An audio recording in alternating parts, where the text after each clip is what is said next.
Welcome to Rec Room. I'm Priscilla Ortega. Fulton County has financially supported the arts for years. Many arts organizations receive money every year from the county budget, and county facilities like here at the Government Center downtown are always decorated with unique art like paintings and sculptures. Well, on this episode of Rec Room, I talked to one artist and county employee who has made several pieces for county facilities. We'll sit down and discuss his recent exhibit, which captures civil rights issues in our modern day. That's coming up when we return.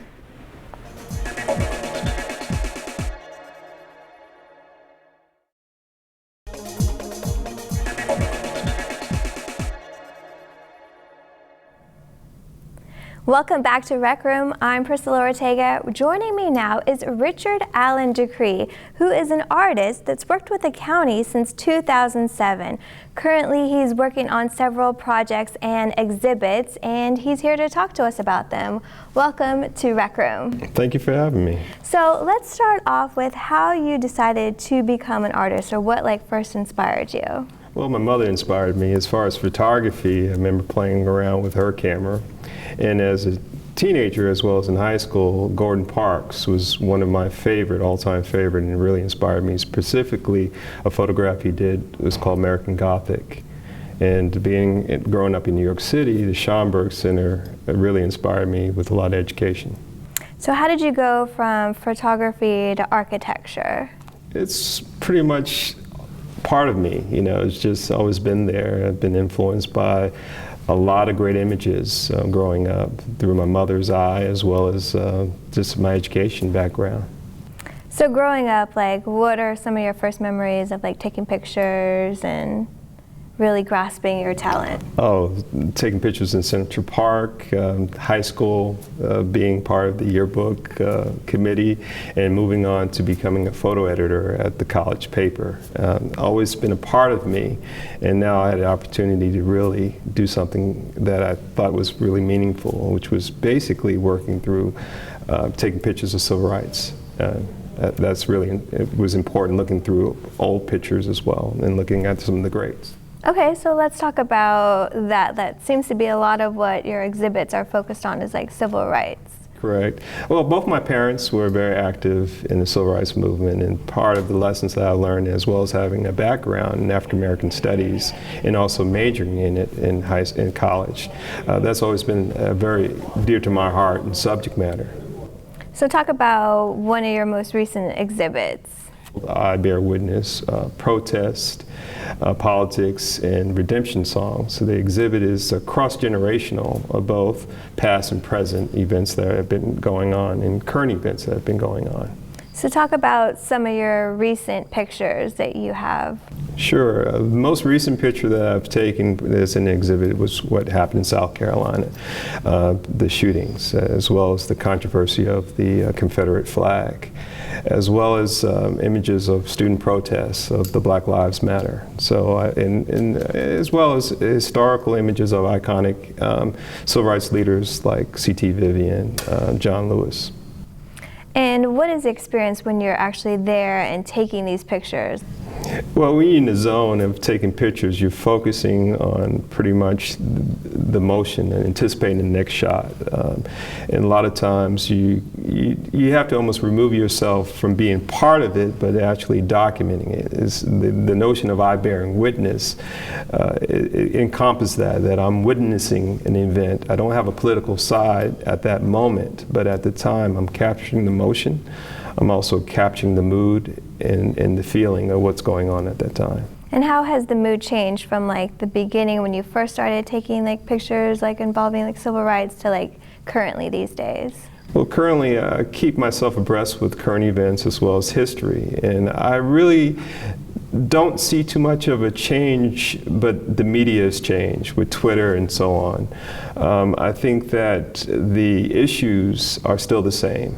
We are coming up on the 50th anniversary of the Voters' Rights Act, and we still have a long way to go. So when people see these images, what do you want them to feel and get out of them? For each person is different. I'm really there to, one is bring consciousness. At the same time, I'm interested in getting their emotion and feedback. I think that my images are basically to start a dialogue. And for each person is different, from a police officer to a student, that each one has a different. And I think that's very healthy to have a dialogue between cross-generational about what is the issues that are going on. So talk a little bit about where you have traveled since like college to like these days to express your artistic talents. Well, that's a good question. Recently, the last year, I was in Liberia prior to the Ebola breakout. And part of that was missionary at the same time as documenting the culture and the African experience. Of course, Liberia was founded by African Americans, and being a part of that culture of seeing where some of my ancestors possibly have ended up was very enriching. I also been to Dominican Republic, documenting the Bati people. Those are people that work on sugar plantations and their living conditions. So it's like I said, the civil rights movement and social consciousness and what's going on in the world today has always been a part of me. Do you have like a favorite picture or a favorite event? Gordon Parks, like I mentioned before, he's always been an inspiration. The picture that really resonated in my heart and that really got me into photography was American Gothic of Miss Watson, who is photographed. She was a laborer that worked in Washington, D.C. She's holding a broom with the American flag. And her expression and what Gordon Parks was able to capture really captured what was going on at that time with many of the struggles of African Americans. So these days, like, why is arts important, and why should, you know, kids be exposed to that? The art is most important. It's about expression. It's about really getting out some things that they're not able to verbalize. And I find even working with kids that they're able to articulate through artwork. And that's one of the most strong medias for children to really to learn how to communicate through art. The arts are probably very essential to education. And unfortunately, a lot of programs are getting away from it. And we need to really instill that. So what is the message that you have to young kids? My major message is, you know, stay true to your convictions. Be open to explore different medias. And, you know, keep your eyes open. Learn from the greats as well as from people that you see around you. Be very familiar with your environment. All right, well, good thoughts so far. Stay with us. We'll have more from artist Richard Allen Decree when we come back.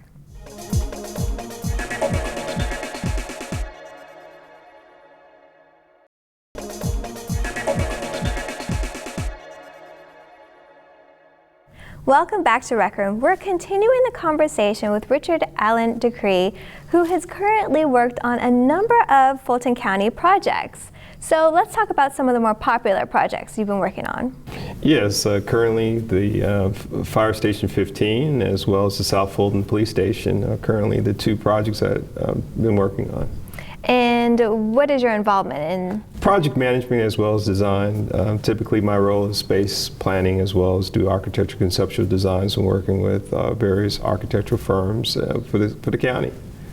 And talk about some of the memorials that are outside. Sure. One of the projects I worked was Wolf Creek Memorial, which basically was for the fallen county service, civil service people. That was very moving to me to work on that and had the pleasure working on that. And I know I hear a lot of good feedback from like Wolf Creek Amphitheater, how beautiful it is. Right. Talk a little bit about like what you were thinking when you were designing it. Well, I didn't design it personally, but we worked with a construction company to basically achieve that. Initially, that was my project, working with the community in South Fulton as well as with the arts to achieve that project. So it was a very fun project, a lot of hard work, and now it's a huge success. I'm very proud of what I was able to accomplish and to assist on achieving that and delivering that for the county. What do you want people to feel when they go to like one of your structures?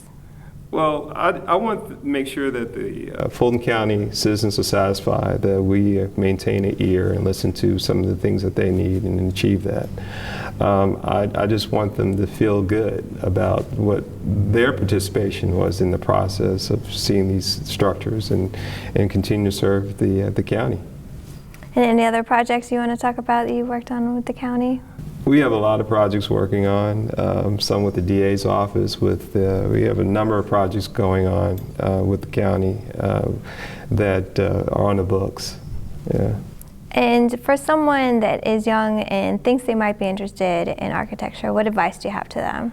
I would say is really, get to know the arts very well as math is important. I think exposure of getting for a lot of high school kids as well as at elementary schools, get into building, learning how buildings put together.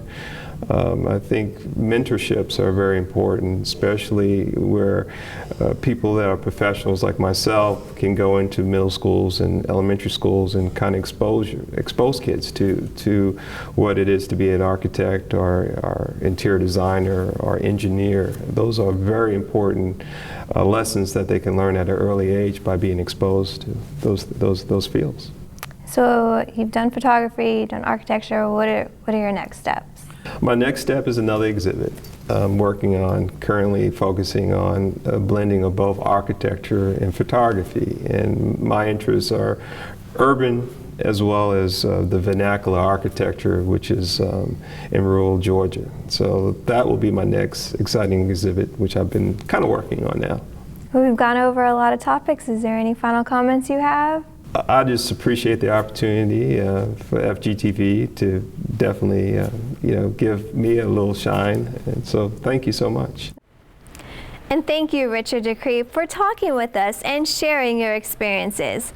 Well, that's all the time we have for now. Remember, you can connect with us online on Facebook, Twitter, Instagram, or you can watch us anytime on our YouTube channel. Thanks for watching. We'll see you next time.